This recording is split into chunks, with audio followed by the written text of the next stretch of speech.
السلام عليكم متتابعين ديالي العزاز، نتمنى نلقاكم هذا الفيديو بصحة جيدة وفي أحوال جيدة. اليوم إن شاء الله كيف ما كتشوفوا معايا غادي نحضروا هاد الطرطة اللي دايرة الضجة في مواقع التواصل الاجتماعي. الطرطة ديال التفاح والبسكويت، نتمنى أنكم تجربوها لأنها كتجي بنينة البنات. وبلا ما نطول عليكم نخليكم مع المقادير وطريقة التحضير. بسم الله، غنبداو على بركة الله. خديت هنا طاوة اللي غادي ندير فيها الكيكة. عندي هنا البنات باكية ديال بسكوي، اي بسكوي عندكم كتستعملوا.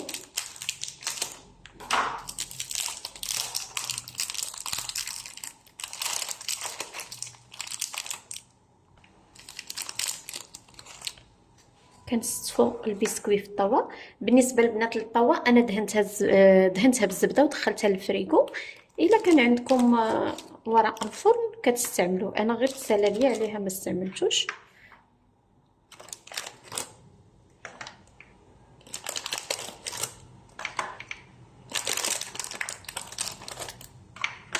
كنستفو هاد البسكوي غنديرو على الطول احسن.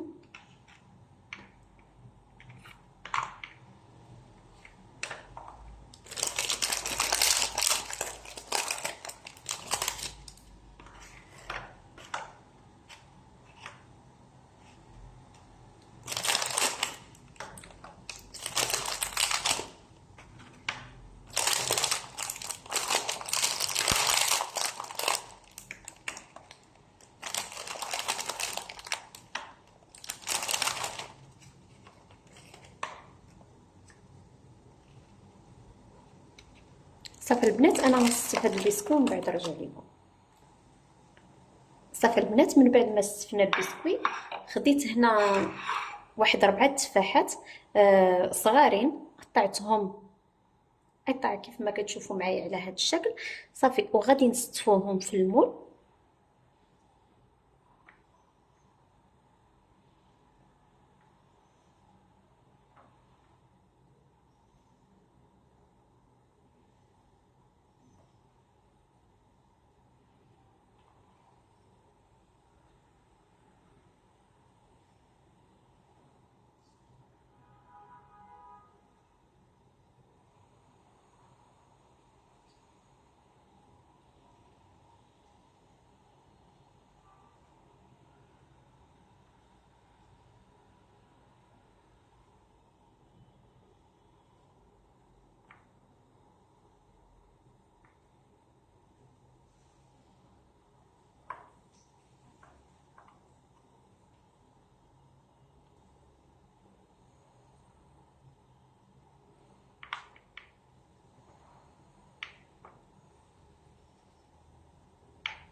صافي البنات، انا غادي نستف هاد التفاح كامل ومن بعد نرجع لكم. صافي البنات، من بعد ما استفنا التفاح غادي نرشوا عليه القرفه.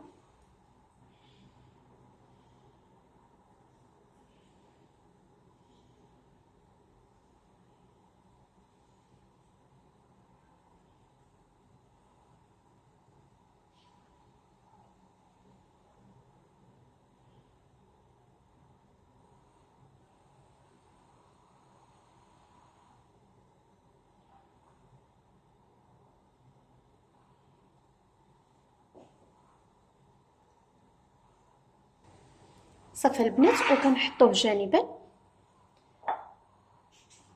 كناخذ واحد اناء غادي ندير فيه 2 بيضات. بسم الله، الله اكبر. كنديروا بيضه الثانيه. بسم الله.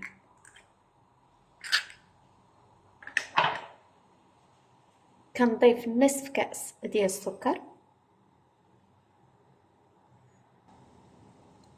نصف كأس ديال الحليب،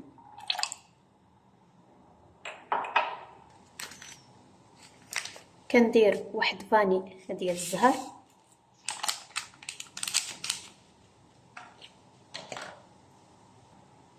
ثم كنخلط هاد العناصر جيدا. صافي كنخلطو حتى كيذوب لينا هاد السكر.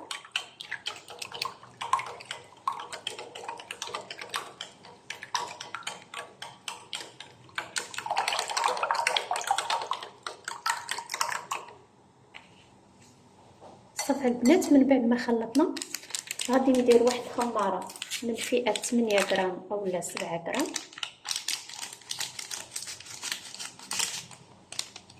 وكنديرو كاس ديال الدقيق. بطبيعه الحال كنغربلوهم.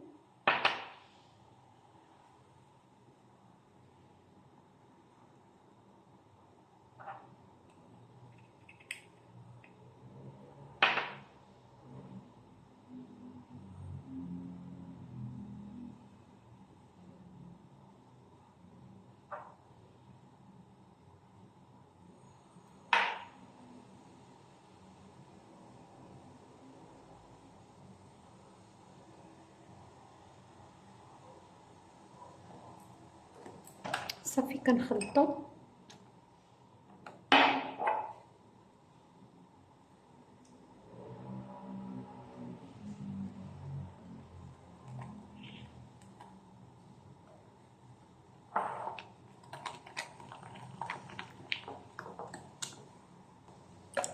كندير واحد الملعقه كبيره ديال الخل،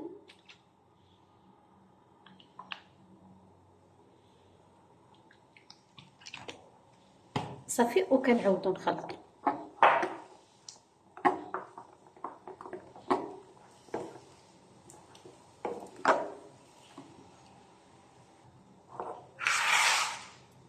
صافي البنات، كنكبو هاد الكيك على التفاح.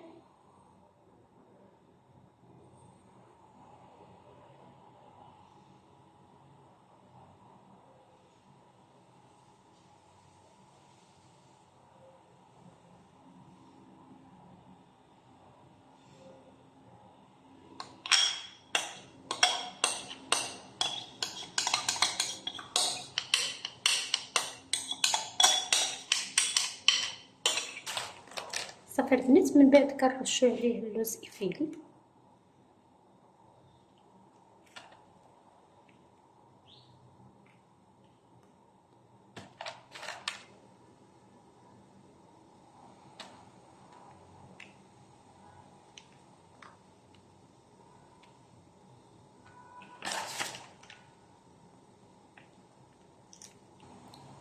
صافي البنات، وكندخلو الفرن ما يكونش مسخن، يلا غنشعليه على درجه 150 درجه اولا 180 درجه على حسب الفران ديالكم، وكنشعلو غير من تحت حتى كنبدا نشم ريحه الكيكه، عاد كنشعلو من الفوق باش كيتحمر شويه. من بعد نرجع لكم باش تشوفوا الشكل النهائي ديالو. صافي البنات، من بعد ما طبت الكيكه رشيتها بالسكر كلاصي،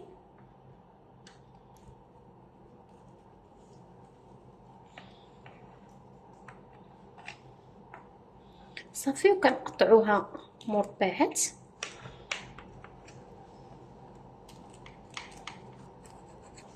صافي البنات، هذا هو الشكل النهائي ديالها. هانتوما البنات، كتجي البنات زوينه وكتجي بنينه. نتمنى انكم تجربوها، وما تنساوش الا عجبكم الفيديو تبارطاجيو مع الاصدقاء والحباب. ولا كنتي اول مره كتزور قناتي وعجباتك قناه ديال اسباس دينا، نتمنى انك تضغط على الزر الاحمر وتفعل الجرس باش تواصل بكل جديد. والى فيديو اخر ان شاء الله. دمتم في رعايه الله، والسلام عليكم ورحمه الله تعالى وبركاته.